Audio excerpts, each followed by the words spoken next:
Seluncuran kolam renang Kenjeran Waterpark Surabaya ambrol, Sabtu siang, tanggal 7 Mei tahun 2022. Sejumlah anak yang berada di lokasi pun menjadi korban dan harus dilarikan ke RS. Badan Penanggulangan Bencana Daerah, BPBD, Kota Surabaya turut melakukan evakuasi terhadap korban.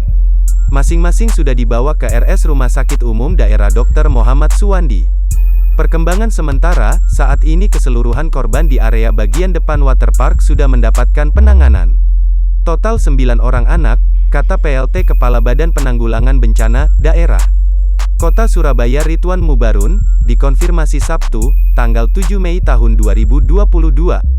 Kondisi korban bermacam. Satu anak dengan kondisi indikasi cedera otak sedang, sudah dirujuk menggunakan mobil warga umum oleh warga sekitar, kata Ridwan.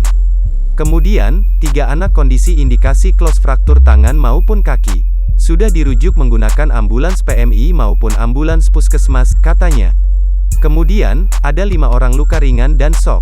Untuk keseluruhan korban sudah dirujuk ke Rumah Sakit Muhammad Suwandi, katanya. Sebelumnya beredar video menunjukkan seluncuran kolam renang di tempat wisata Kenjeran Park ambrol sangat menegangkan. Tampak, seluncuran tersebut diketahui merupakan bagian spot wisata kolam renang. Terlihat, beberapa korban terjatuh dari ketinggian sekitar 10 meter. Tak sedikit pengunjung lainnya yang melihat insiden nahas itu berteriak histeris. Berdasarkan informasi sementara, jumlah korban ada sekitar 15 orang. Sejumlah korban mengalami syok hingga luka memar pada bagian tubuh.